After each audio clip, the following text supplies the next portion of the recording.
good.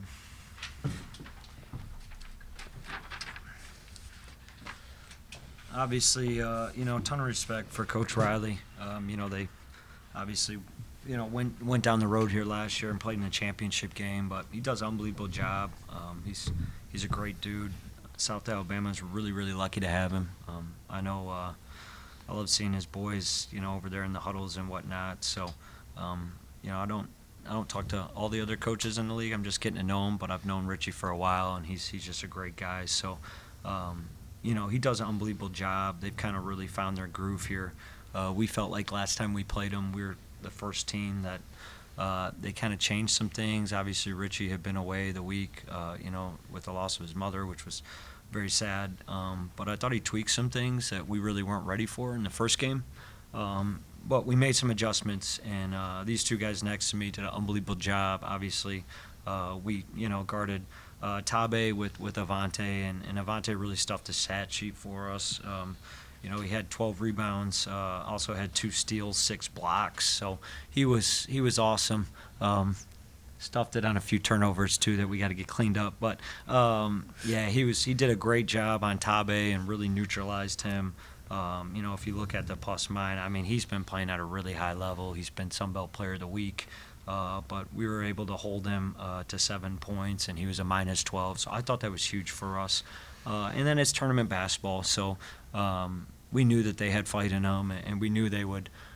We didn't want them to make a run, but we knew it was probably going to be a 40-minute game, and obviously they proved that to be true. So I thought our guys did a good job of staying together, kind of weathering a couple storms and walking out of there with the win. So that's really all I got. I'll open it up to questions.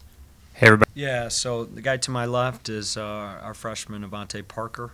And he, like I said, walking out of there with the double-double today. I think it might have been his first double-double he's had for us. I'm wondering what took him so long. But and then Nate Bradford here on my right, tied his career high with 13 points, 4 rebounds, 3 blocks. So these are our two guys.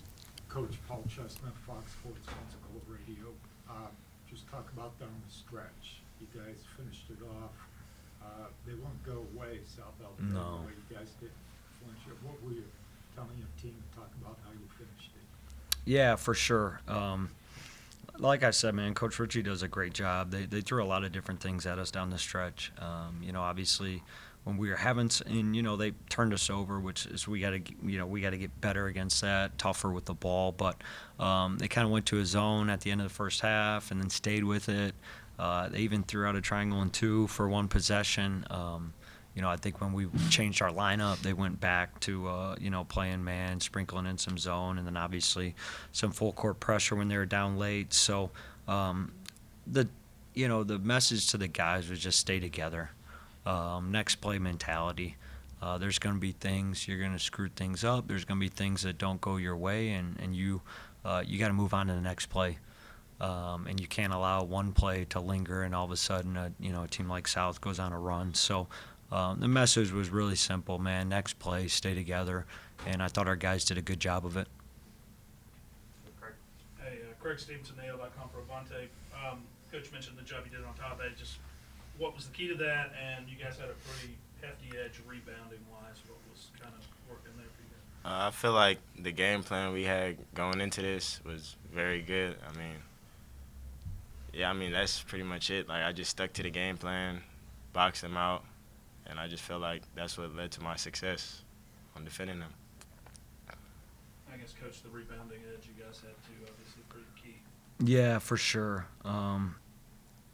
Well, again, I'm going to point back to the turnovers. They turned us over 21 times, so that's 21 chances they didn't get rebounds.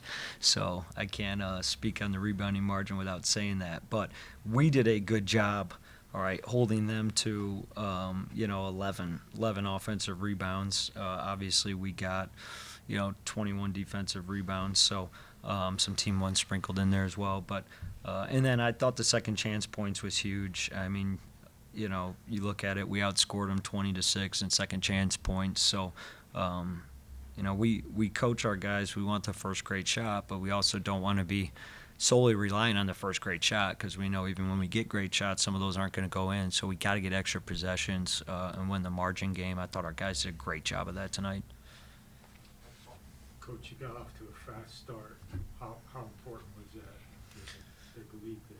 Yeah, I think it was good. You know, it's when it's elimination game, when it's win or go home for us, there's going to be nerves. So I thought our guys being able to settle in right away and play well, I thought it kind of, you know, calmed the nerves. And I thought it was really good to see. So, and we had, you know, we played 9 guys and, you know, played, you know, Colin, you know, a little bit less, but, you know, everybody that stepped on the floor played well for us. You glad the first one's over for you in this tournament? It's always a tough one to get. Yeah, I was telling our staff, and I didn't really tell the guys, but I telling our staff and talking to family. I said, you know, the first one's always the toughest one, but I lied. They're all tough. So we know the challenge we have ahead with App, but we're really excited to see him again. So. Any final questions? Yeah, just your thoughts, if you can elaborate a little bit on App State.